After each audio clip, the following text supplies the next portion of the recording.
नमस्कार दोस्तों, मैं सरोज पांडे। लव जिहाद का अड्डा सोहेल योगा क्लासेस।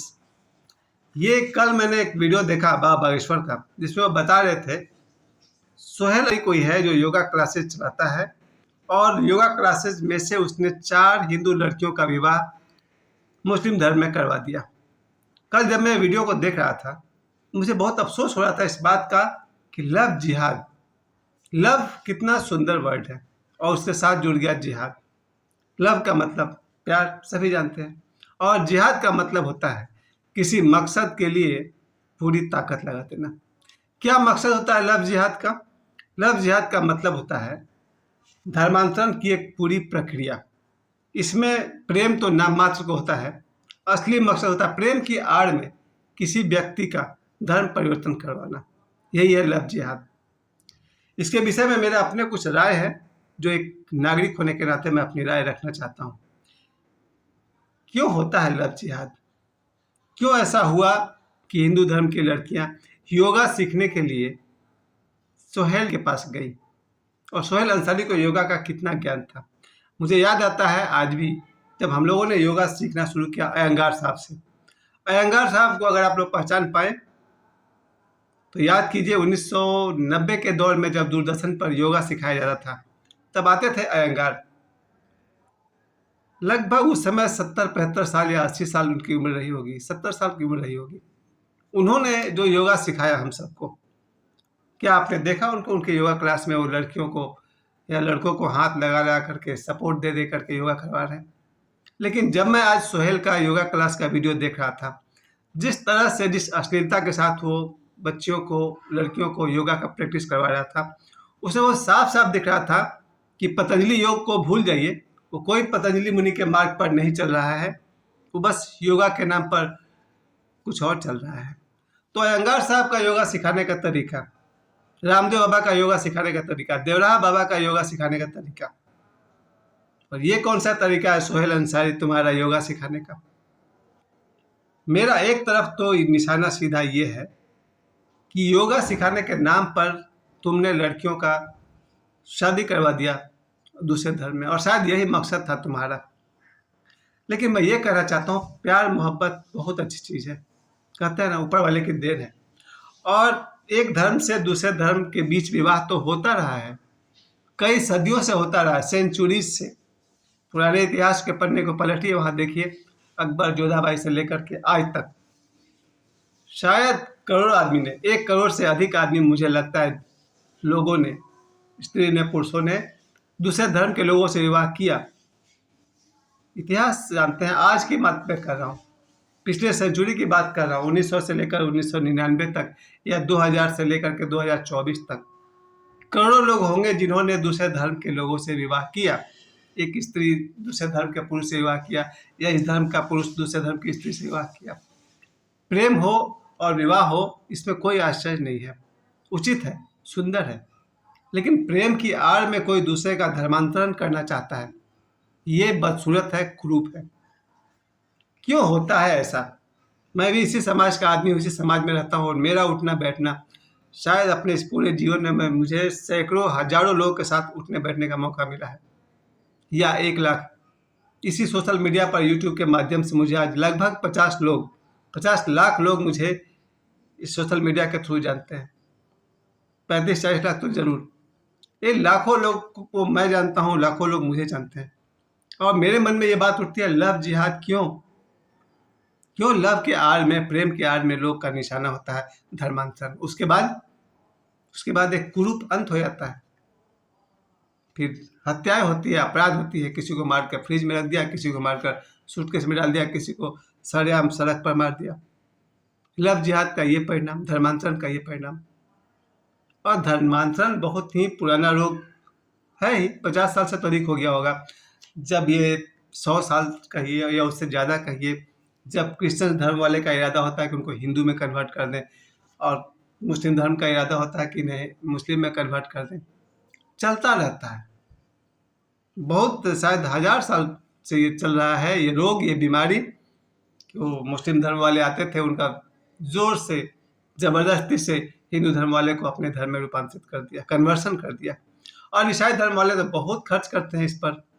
जितने ये आदिवासी टाइप के लोग होते हैं, गरीब लोग होते हैं, या और भी पढ़े लिखे समझदार लोग होते हैं, चाहे झारखंड के लोग हों या पूरे भारत में कहीं के लोग हों, ऐसे लोगों को बड़ा आसानी से वो लोग क्रॉस पहना देते हैं और क्रिश्चियन में कन्वर्ट कर देते हैं। ये एक सोचने का विषय है, चिंता का विषय है। लेकिन मेरा ध्यान इस बात पर नहीं है कि सोहेल योगा क्लास कराता है उसका क्या करना चाहिए। मेरा ज़्यादा ध्यान इस बात पर है कि हमारी बच्चियां उसके पास जाती क्यों है। इस बात पर अगर मुझे पता चले कि मेरा बच्चा शराब घर जाता है, जुआ घर जाता है, नाचने गाने देखने जाता है, तो उस बिल्डिंग को गिराने से पहले मेरे मन में ये आएगा कि मेरा बच्चा वहां जाता क्यों है। ये तो बहुत बड़ी बात है कि हम जहाँ शराब घर है, जहाँ जुआ घर है, जहाँ नाच घर है, उसको हटा देना चाहिए। लेकिन उससे पहले मेरे मन में ये आता है कि मेरा बच्चा वहां जाता क्यों है। इस पर विचार करिए, क्यों हमारी बच्चियां सोहेल के योगा क्लास में जाती थी, ये जाती है। उसको नहीं मिला कहीं कोई योगा गुरु। जहाँ तक मैं ओशो को याद करता हूँ, ओशो ने हमेशा समझाया है कि पतंजलि योग सूत्र में कहीं पतंजलि ने कहा ही नहीं कि योगा स्त्रियों के लिए है। स्त्रियों के लिए क्लासिकल डांस होता है, कथक होता है, भरतनाट्यम होता है, ओडिसी होता है। खैर जो भी है, ये तो बहुत बड़ा विषय है। जब पतंजलि ने कहीं भी साफ साफ नहीं कहा कि स्त्रियों के लिए ध्यान है, स्त्रियों के लिए नृत्य है। चलिए, ये तो बहुत बड़ा विषय है। लेकिन हमारी बच्चियां योगा क्लास सीखने क्यों गई, ये मेरा पहला सवाल है और एक ही मात्र सवाल है। और मैं आपको जवाब देता हूँ क्यों जा रही है।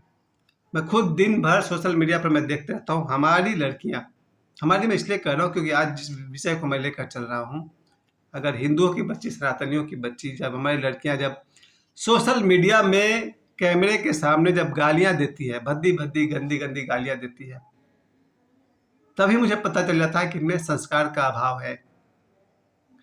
अगर कोई लड़का गाली देता है या कोई लड़की गाली देती है, वो आपस में देती है, अच्छा है, मनोरंजन है, अपने दोस्तों के बीच देती है, वो भी ठीक है, अपने परिवार अपने खानदान के बीच गाली देती है, वहां तक भी चलेगा। लेकिन कैमरा ऑन करके कोई लड़की गाली दे रही है और वो उसको वीडियो को पूरा डिले किया जा रहा पूरी दुनिया में, वैसी लड़कियां तो सोहेल क्लास में जाएगी ही। क्योंकि जिन लड़कियों को अश्लीलता पसंद है, अश्लील भाषा में बात करना पसंद है, अश्लील तरीका से डांस करना पसंद है, वैसी लड़कियां योगा क्लास में जाएगी। उसके बाद हम चिल्लाते रहेंगे कि भाई सोहेल गलत है, सोहेल गंदा है। फिर हमारी बच्चियां क्यों मौका देती है उनको। इसलिए मैं आपसे फिर कहना चाहता हूं कि सबसे पहले तो मैं कहूँगा, हर माता पिता आप अपने घर में बच्चे को जब सही मार्ग नहीं दिखा पाए, तभी तो गलत मार्ग पर गए। मैं अपनी बात कर रहा हूँ, जैसा कि कल रात को मैंने जो वीडियो बनाया था, पद पताल शीस अधामा, पद पाताल शीस अधामा, यानी कि भगवान श्री राम का पैर जो है वो पाताल है, जो सिर है वो ब्रह्मलोक है। ये शिक्षा हम अपने बच्चे को कहाँ दे पाए। हमारे हिंदू धर्म में कोई योगा सिखा पाता नहीं, सिखा पाया। कोई सोहेल योगा सिखा रहा है, हमारी बच्चा उसके पास जा रही, तो हमारे बच्चे क्या कर रहे हैं, झाल कूट रहे हैं। चलिए कुछ और कर रहे होंगे, जिम चला रहे होंगे। लेकिन बात वही है कि हम अपने बच्ची को जन्म से ही छोड़ देते हैं, खूब भरपेट खाना खिलाते हैं, अच्छे अच्छे कपड़े पहनाते हैं, अच्छे अच्छे किताबें देते हैं, तो उन्हें उनका संस्कार नहीं देते हैं, उन्हें समय नहीं देते हैं। और जो आदमी अपने बच्चियों को रामायण, गीता, महाभारत, ऋग्वेद, सामवेद, उपनिषद, पुराण के बारे में ABCD नहीं बता पाया, जो आदमी अपने बच्चियों को संस्कार ही नहीं दे पाया, अगर वो बच्चे संस्कारहीन हो जाते हैं, तो असली दोषी कौन है। सोच कर देखिए, हमारे यहाँ वेद है, उपनिषद है, पुराण है, सब कुछ है। अगर कोई बच्ची को बचपन के 8 वर्ष से लेकर के 18 वर्ष तक अच्छे संस्कार में मजबूत कर दिया जाए, तो मेरा अपना मानना है कि एक बार बच्चा आपका मेच्योर हो गया, 19 साल का हो गया, फिर दुनिया का कोई भी घटिया से घटिया इंसान उसको बिगाड़ नहीं पाएगा। अगर मेरे बच्चे 18 साल तक सही हैं, तो 19 साल की उम्र में कोई चाहेगा उसको बिगाड़ दे, दम नहीं है उसको। अपने बच्चे को बनाना है तो इसी बचपन से लेकर 18 साल के बीच में बनाइए। अगर कोई बच्चा 8 वर्ष की उम्र से लेकर 18 वर्ष के बीच में बिगड़ गया, तो उसको संभालने में हालत खराब हो जाएगी। मेरे साथ वही हुआ था। जब मैं 13 साल का था, तब से जो बिगड़ा कि आज 52 साल की उम्र तक संभलना मुश्किल हो गया है।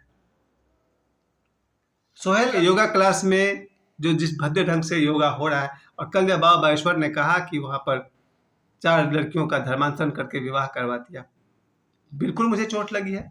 सोहेल की हरकत से चोट लगी है।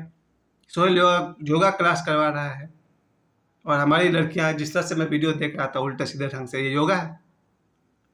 अयंगार साहब को तो अब तो दुनिया में रहे नहीं, वो रामदेव बाबा तुमको पसंद नहीं है, आसपास कहीं मिला नहीं, चली गई हमारी बच्चियां। मैं पहली उंगली सोहेल की तरफ नहीं, पहली उंगली उन बच्चियों के माँ बाप की तरफ उठा रहा हूँ।